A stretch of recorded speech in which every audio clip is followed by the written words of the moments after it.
জয় গুরু বন্দে পুরুষোত্তম। পুরুষোত্তম শ্রী রামচন্দ্র।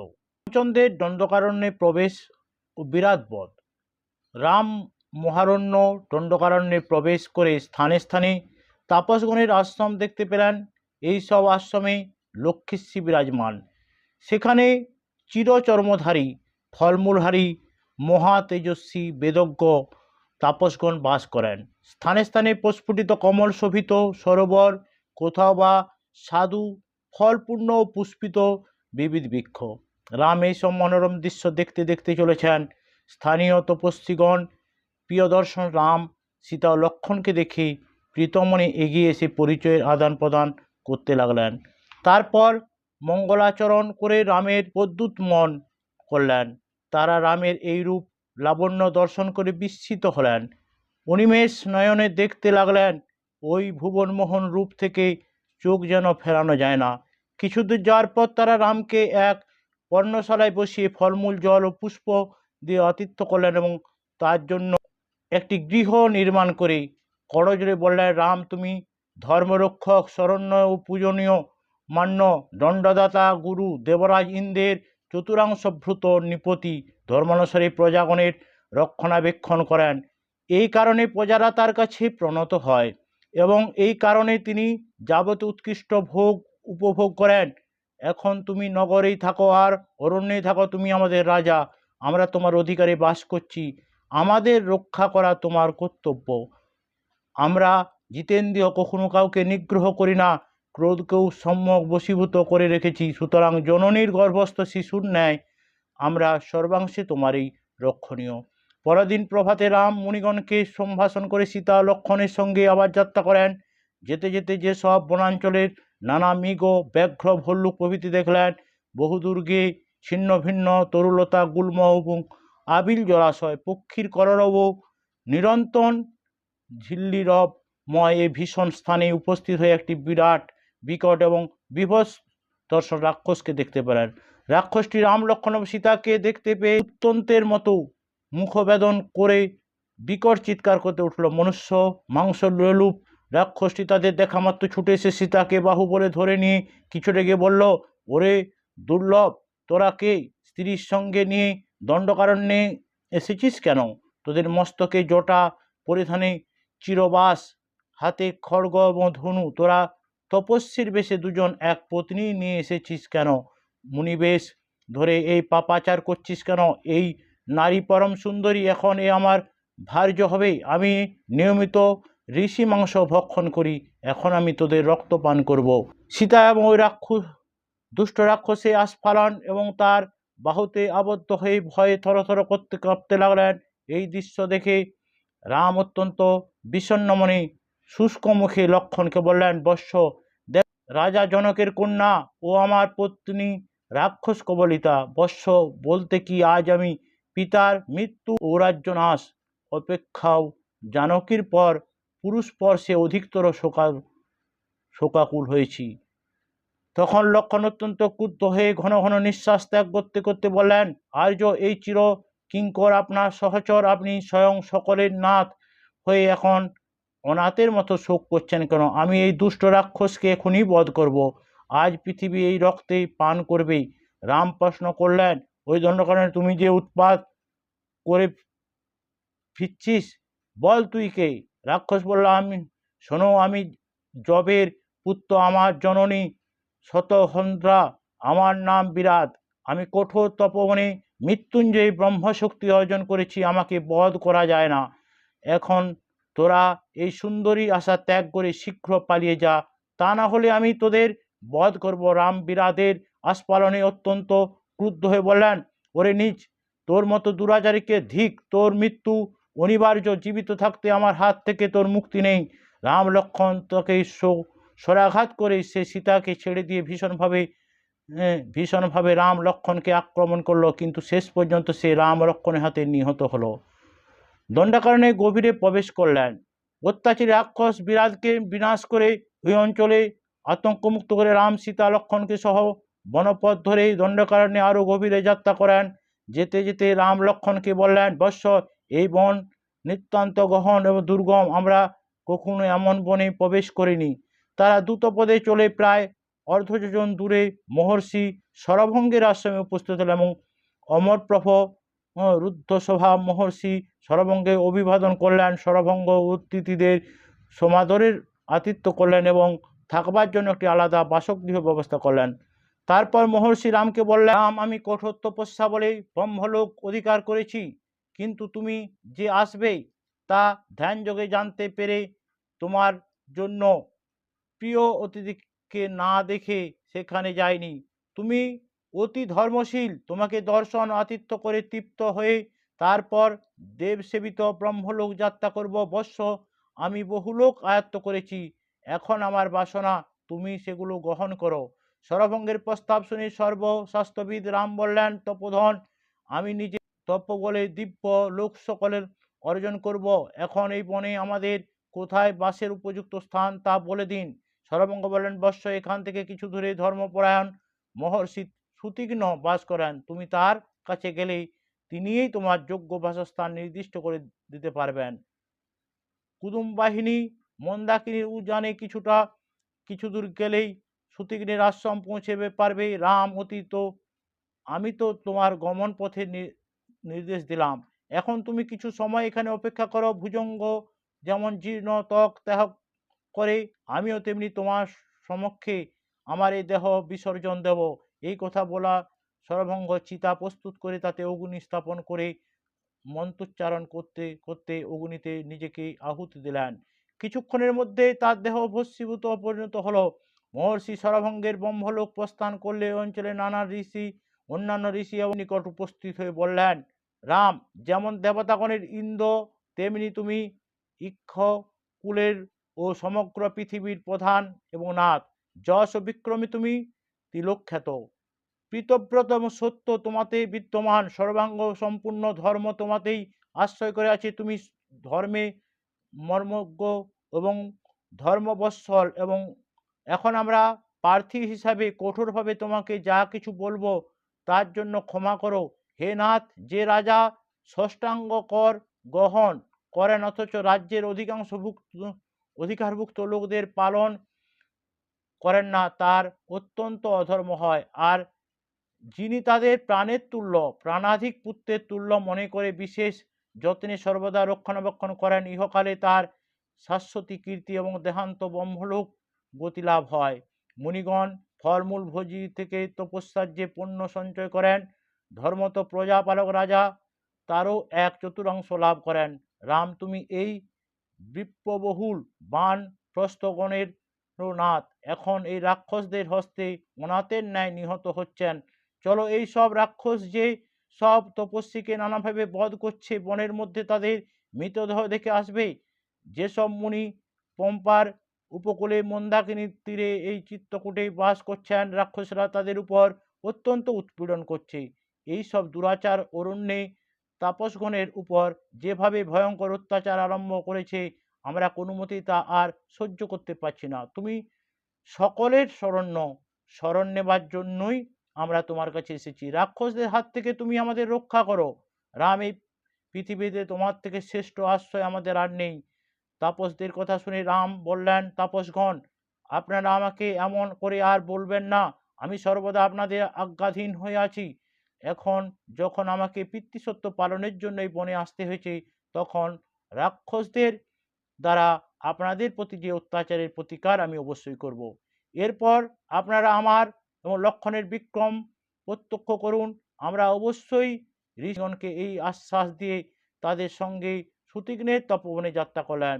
বহু পথ কয়েকটি নদী অতিক্রম করে রাম এক সুউচ্চ পর্বত, এক এক অত্যন্ত গহন এবং ভীষণ অরণ্য দেখতে পেলেন।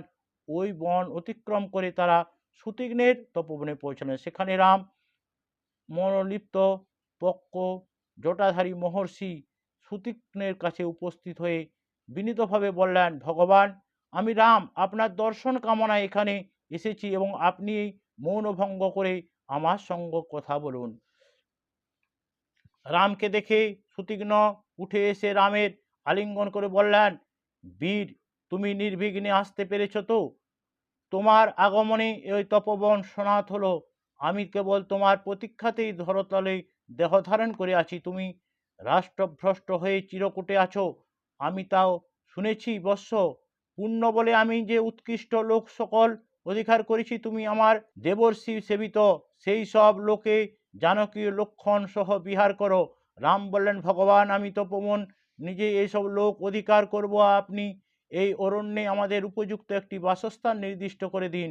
গৌতম গোত্রজাত মহাত্মা সরভঙ্গের নির্দেশ মতো আমি আপনার কাছে এই প্রার্থনা জানাচ্ছি। সুতীক্ষ্ণ প্রীত হয়ে মধুর বাক্যে বললেন, রাম তুমি আমার আশ্রমে বাস করো। এখানে বহু ঋষি আছেন এবং ফলমূলে প্রচুর পাওয়া যায়। কেবল মাঝে মাঝে এই আশ্রমে নানা বন্য পশু আসে এবং নির্ভয়ে বিচরণ করে, কিন্তু তারা কারো কোনো অনিষ্ট করে না। এছাড়া এই আশ্রমে অন্য কোনো ভয় নেই। রাম বললেন, তপোধন আমি শরবিদ্ধ করে যদি এইসব পশু বধ করি তাহলে আপনি অত্যন্ত ব্যথা পাবেন। আপনাকে ব্যথা দেওয়ার থেকে বড় যন্ত্রণা আমার কিছুই নেই। এই কারণে এই আশ্রমে বেশি দিন আমি থাকতে চাই না। সেই রাত্রে সুতীক্ষ্ণের আশ্রম কাটিয়ে পরের দিন প্রভাতে রাম মহর্ষিকে বললেন, ভগবান আমরা আপনার আতিথ্যে প্রীত হয়েছি, এখন আমরা যাত্রা করতে চাই। এই দণ্ডকারণ্যে যেসব পুণ্যশীল ঋষিগণের আশ্রম আছে সেগুলো আমরা দর্শন করতে চাই। আমার সঙ্গে যেসব তাপস আছেন তারাও যাত্রার জন্য প্রস্তুত। নিজ লোক অসৎ উপায়ে অর্থ সংগ্রহ করলে যেমন হয়, সূর্যদেব যেমন উগ্রভাব ধারণ করেন, পূর্বেই আমরা যাত্রা করতে চাই। আপনার অনুমতি প্রার্থনা করছি। রাম মহর্ষিকে প্রণাম করলেন। মহর্ষি তাকে আলিঙ্গন করে সস্নেহে বললেন, বৎস তুমি সীতা লক্ষণের সঙ্গে নির্বিঘ্নে যাত্রা করো। ইষ্টচিত্তে মনীয় আশ্রমগুলি দর্শন করো। পদে ফল মূল পূর্ণ কুসুমিত কানন ময়ূর প্রভৃতি নানা জাতি পক্ষীবহুল অরণ্য, পবিত্র মৃগজুত প্রফুল্ল কোমল শোভিত হংস সংকুল সরোবর এবং সুদর্শন প্রশ্রবণ দেখতে পাবে। তোমরাও যাও, কিন্তু ফেরার পথে আবার এই আশ্রমে এসো। রাম লক্ষণ সম্মত হয়ে মহর্ষিকে প্রদক্ষিণ করে যাত্রার জন্য প্রস্তুত হলেন। দণ্ডকারণ্যে আরো অভ্যন্তরে যাত্রার রামকে আগ্রহে দেখে সীতা তার বললেন, নাথ এই মহৎ ধর্ম সূক্ষ্ম বিধানের গম্য কামজ বাসন থেকে মুক্তি হলে লোকে তা প্রান্ত হতে পারে। সেই বাসন তিন রকম: মিথ্যা কথন, পরস্ত্রীগমন এবং বৈর ব্যতীত রৌদ্র ভাব ধারণ। প্রথমটি অপেক্ষা শেষের দুটি গুরুতর পাপ কর্ম। না তুমি কখনো মিথ্যা বলনি, কোনোদিন বলবেও না। ধর্মনাশক পরস্ত্রী অভিলাষ তোমার কখনো ছিল না, এখনো নেই। তুমি সর্বদা নিজ পত্নীকে অনুরক্ত। ধর্ম এবং সত্য তোমাকে বিদ্যমান। তুমি স্থির প্রতিজ্ঞ, প্রীতি আজ্ঞাবহ, জিতেন্দ্রিয়, ইন্দ্রিয় জয় করেছ বলে ওই দুটো তোমাকে স্পর্শ করতে পারেনি। কিন্তু নাথ, বৈরীভাব না থাকা সত্ত্বেও অকারণ জীবের প্রতি হিংসা রূপ সে কঠোর ব্যসন আসক্তি তোমার হয়েছে। তাই তুমি বনবাসী ঋষিদের রক্ষার জন্য যুদ্ধে রাক্ষস বধ করতে স্থির করেছ, আর এই জন্যই সরাসন সহ লক্ষণের সঙ্গে দণ্ডকারণ্যে গভীরে প্রবেশ করতে চাইছ। তোমার এমন মনোভাব দেখে আমার মন অত্যন্ত চঞ্চল হচ্ছে। আমি তোমার কাজে সমালোচনা করছি, কারণ তোমার সুখ সাধনেই আমার একমাত্র চিন্তা, আর সেই চিন্তা করতে গিয়ে পদে পদে অত্যন্ত উদ্বিগ্ন হচ্ছি। তোমার দণ্ডকারণ্যে গভীরে প্রবেশ আমার ইচ্ছা নয়। সেখানে গেলে তুমি নিশ্চয়ই রাক্ষসদের সঙ্গে যুদ্ধে প্রবৃত্ত হবে, কারণ সরাসন সঙ্গে থাকলে ক্ষত্রিয়দের তেজ বড় বৃদ্ধি পায়। নাথ, পুরাকালে কোনো এক সত্যশীল ঋষি শান্ত মৃগ বিহঙ্গে পূর্ণ বনের মধ্যে তপস্যা করতেন। একদিন দেবরাজ ইন্দ্র ঋষির তপস্যায় বিঘ্ন কামনায় যোদ্ধার রূপ ধারণ করে অসি হস্তে উপস্থিত হন এবং ওই ঋষির কাছে তরবারিটি গচ্ছিত রেখে যান। তাপস রক্ষিত গচ্ছিত তরবারি রক্ষা তৎপর হলে বিচরণ করতেন। এইভাবে তাপস সবসময় এই অসি হাতে রাখার তার মনে ক্রমশ রৌদ্রভাব আশ্রয় করতে থাকে। ফলে ক্রমশ তিনি প্রাণী হত্যার মত্ত হয়ে উঠলেন। তাই তপনিষ্ঠা পরিত্যক্ত হলো। এই অধর্মে লিপ্ত হয়ে নরকে নিমগ্ন হলেন। সুদীক্ষের নির্দেশিত পথ আবার যাত্রা করলেন। বনপথ ধরে তারা চলেছেন। সর্বাগ্রে রাম, তারপর সীতা আর লক্ষণ পশ্চাতে। যেতে যেতে কত পর্বত, অরণ্য, সুরম্য নদী, সারস চক্রবাক ও নানা জলচর পক্ষী, পূর্ণ কমল শোভিত সরোবর, বরাহ দেখতে পেলেন। চলতে চলতে তারা বহু পথ অতিক্রম করলেন। সন্ধ্যায় তারা যোজন বিস্তৃত পথ চলতে রক্ত এবং শ্বেত শতদল শোভিত এক স্বচ্ছ সলিল সরোবর তীরে উপস্থিত হলেন। ওই রমণীর সরোবর তীরে এসেই তারা গীতবাদ্যের ধ্বনি শুনতে পেলেন, অথচ কোনো জনপ্রাণী সেখানে নেই। এতে রাম লক্ষ্মণ কৌতূহল হয়ে তাদের সঙ্গে আগত ধর্মভূত এবং মহর্ষিকে প্রশ্ন করলেন, তপোধন, এমন অদ্ভুত গীতা বাদ্যধ্বনি আসছে কোথা থেকে? ধর্মভূত বললেন, রাম এই জলাশয়ের নাম পঞ্চস্পর সরোবর। পূর্বে মহর্ষি মান্ডকর্ণী তপ বলে নির্মাণ করেন। এই জল কখনো শুষ্ক হয় না। কোনো এক সময় মান্ডকর্ণী এখানে কঠোর তপস্যা করেছেন, তা দেখে দেবলোকবাসী তার তপোভিঘ্ন সৃষ্টির জন্য চপলার ন্যায় ক্লান্তি 5 জন অপ্সরাকে নিযুক্ত করেন। তারা মুনিকে কামে বশীকরণ করে তার পতিত্ব গ্রহণ করল। মুনি তখন সরোবরের ভিতরে গুপ্ত গৃহ নির্মাণ করে ওই পঞ্চপত্নীর সঙ্গে সুখে বিহার করতে লাগলেন।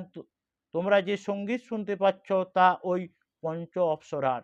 রাম নিকটে একটি আশ্রম দেখতে পেয়ে সেখানে গেলেন এবং সেখানে কিছুদিন বাস করলেন। তারপর সেখান থেকে তারা পর্যায়ক্রমে দণ্ডকারণ্যে বিভিন্ন আশ্রমে দেখতে পেয়ে সেখানে গেলেন এবং সেখানে কিছুদিন বাস করলেন। তারপর সেখান থেকে তারা পর্যায়ক্রমে দণ্ডকারণ্যে বিভিন্ন আশ্রমে পর্যটন করতে লাগলেন। কোথাও 10 মাস, কোথাও 1 বৎসর, কোথাও 4, 5, 6 মাস, কোথাও বা বৎসরাধিক কাল কাটাতে লাগলেন। এইভাবে 10 বৎসর অতীত হলো। তারপর রাম আবার মহর্ষি সুতীঘ্নের তপোবনে ফিরে এসে কিছুদিন থাকলেন। একদিন রাম মহর্ষিকে সবিনয়ে বললেন, ভগবান, অনেকের মুখে শুনেছি ওই দণ্ডকারণ্যে মহর্ষি অগস্ত্যা বাস করতেন। তার আশ্রম কোথায়? এই অরণ্য অত্যন্ত বিস্তৃত। আমি এই আশ্রমের সন্ধান করতে পারিনি। আমি লক্ষ্মণ ও সীতা সহ মহর্ষি অগস্ত্যের অভিবাদন করতে এই আশ্রম যেতে চাই। রামের আগ্রহ দেখে সুতীঘ্ন প্রীত হয়ে বললেন, বৎস, আমি নিজেই তোমাকে অগস্ত্য দর্শনে যেতে বলতাম ভেবেছিলাম, কিন্তু সৌভাগ্যক্রমে তুমিই আমাকে তার কথা জিজ্ঞাসা করেছ। এখান থেকে দক্ষিণে 4 যোজন গেলে তার ভ্রাতা ইম্ববাহের তপবন পাবে। ওই প্রদেশের বনভূমি সুরম্য এবং পিম্পল বলে শোভিত। তুমি ওই তপবন রাত্রিবাস করে পরদিন প্রভাতে দক্ষিণামুখী যাত্রা করো। ওখান থেকে 1 যোজন দূরেই অগস্ত্যের তপবন। অগস্ত্যের রমণীয় তপবন গেলে তোমরা অত্যন্ত সুখী হবে বৎস। তার দর্শন বাসনা তোমার যখন হয়েছে তখন আজই যাত্রা করো, শুভকর্মে বিলম্ব না করাই শ্রেয়। তখন রাম সীতা ও লক্ষ্মণের সহ সুতীঘ্নকে অভিবাদন করে অগস্ত্যের আশ্রমের উদ্দেশ্যে যাত্রা করেন। রমণীয় বন পথ ধরে বহু পথ চলার পর এক স্থানে এসে রাম লক্ষ্মণকে বললেন, বৎস, পূর্ণশীল মহাত্মা ইম্ববাহের আশ্রম বোধ হয় আরো বেশি দূরে নয়। এই আশ্রম সংলগ্ন অঞ্চলেই যে সব বর্ণনা আমরা শুনেছিলাম, দেখো তার সবই বিরাজমান। এই দেখো পথপার্শ্বস্থ বৃক্ষ সকল ফলে পুষ্পে অবনত, কানন দেখে সপক ও পিপলের কটু গন্ধ বাতাসে ভেসে আসছে। আর সমস্ত ধূমশিখায় চিহ্ন অরণ্য শীর্ষে দেখা যাচ্ছে। ওই দেখো স্থানান্তে মুনিগণ সহস্তে পূজার পুষ্প চয়ন করছেন। লক্ষ্মণ, ওই দেখো সামনে আশ্রম। মহর্ষি অনুমতি নিয়ে রাম লক্ষ্মণের সীতা অগস্ত্য আশ্রমের পথে যাত্রা করলেন। রাম লক্ষ্মণকে বললেন, বৎস, যেমন শুনেছিলাম তেমনই দেখছি এই সেই দীর্ঘায়ু মহর্ষি অগস্ত্যের রমণী আশ্রম। এখানে দেবতা, গন্ধর্ব, সিদ্ধ এবং মহর্ষিগণ আহার সংযম করে নিয়ত তার উপাসনা করেন। এখানে মিথ্যাবাদী, কুর এবং শট ও পাপত্যা স্থান পায় না। লক্ষ্মণ, তুমি আগে আশ্রমে প্রবেশ করে মহর্ষিকে আমার এই জানকী আগমন সংবাদ দাও।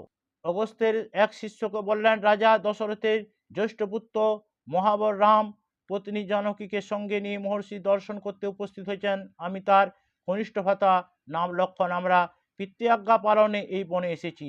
আপনি মহর্ষিকে এই সংবাদ দিন। ঋষি শিষ্য তখন মহর্ষির কাছে উপস্থিত হয়ে সংবাদ দিলেন, ভগবান রাজা দশরথের পুত্র রাম ভ্রাতা ও ভয়ভাজকে সঙ্গে নিয়ে আশ্রমে এসেছেন। তারা আপনাকে দর্শন এবং আপনার সেবা করতে ইচ্ছুক।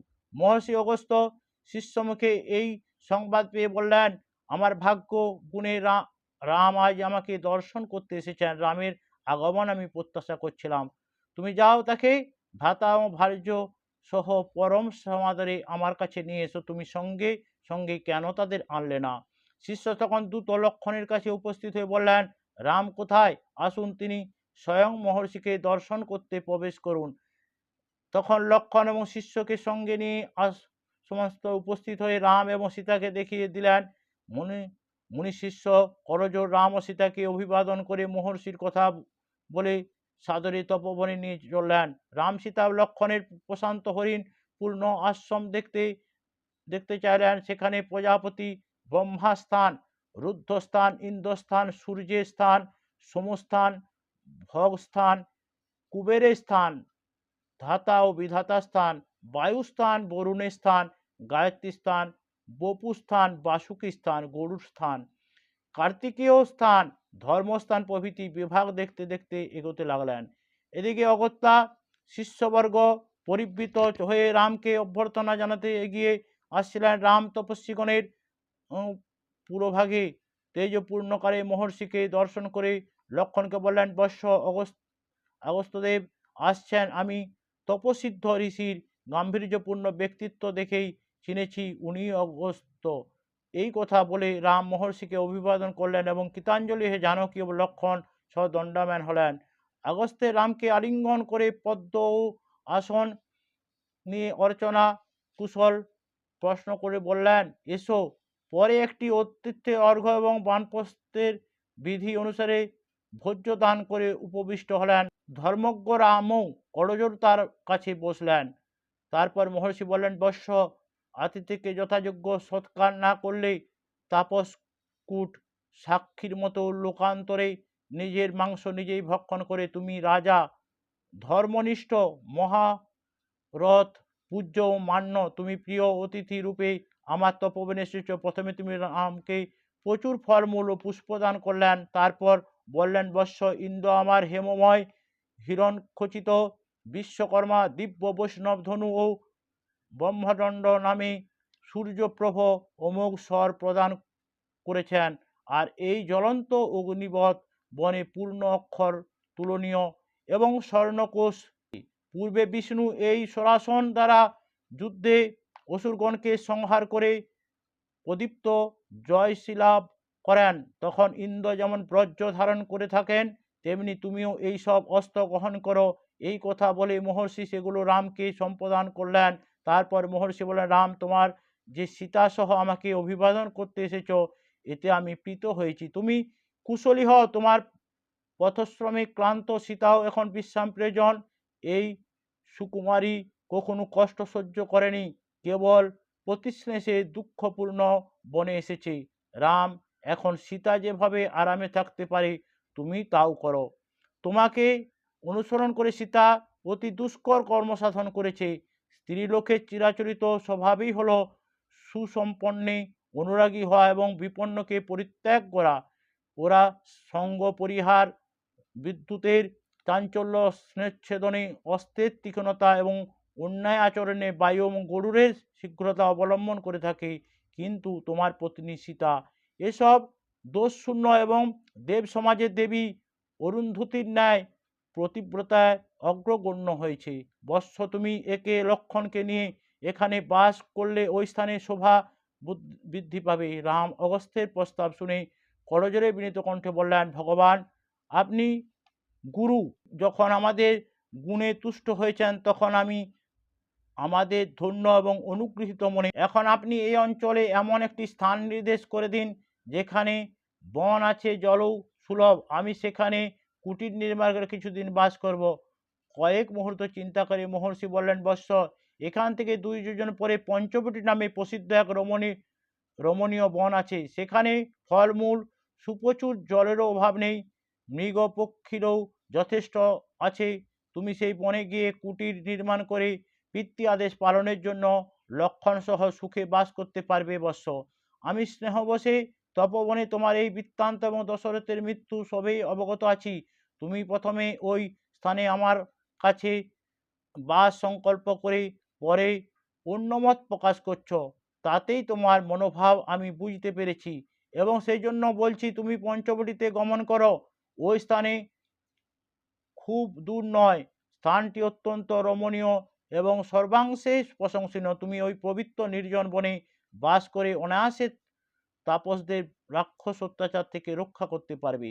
তুমি সদাচারী সুসমর্থ বৎস, সামনে এক মধুক বন দেখা যায়, তুমি নন্দোদ্যাম লক্ষ্য করে ওই বনের উত্তর দিকে এগিয়ে যাও। কিছুদূর গেলেই এই পর্বত দেখতে পাবে, এই পর্বতের নিকটেই পঞ্চবটী। শ্রীরামচন্দ্র তখন পঞ্চবটী বনে প্রবেশ করলেন। রাম লক্ষ্মণ সীতা অগস্ত্যদেবকে প্রদক্ষিণ করে পঞ্চবটির উদ্দেশ্যে যাত্রা করলেন। যেতে যেতে রাম পথ এক মহাকায় মহাবলী পক্ষী জাতীয় বৃদ্ধ বীরকে দেখতে পেলেন। রাম তাকে রাক্ষস মনে করে প্রশ্ন করলেন, তুমি কে? পক্ষবীর রামকে দেখে প্রীত ও পরিতৃপ্ত হয়ে মধুর কোমল কণ্ঠে বললেন, বৎস, আমি তোমার পিতার বয়স্য। পিতৃবয়স্য জেনে রাম তাকে শ্রদ্ধাভরে অভিবাদন করে তার নাম এবং কুল পরিচয় জানতে চাইলেন। পক্ষীবীর তার কুল পরিচয় প্রসঙ্গে বললেন, বৎস, প্রজাপতিগণের মধ্যে কর্দমেই প্রথম। এই কর্দমের পর বৃক্কিত, তারপর সংশয়, বহু পুত্র, স্নায়ু, মরীচি, অস্থি, ক্রুতু, পুলস্ত, পুলহ, অঙ্গিরা, পচেতা, দক্ষ, বিবস্মাত, অষ্টনেমি ও কশ্যপ।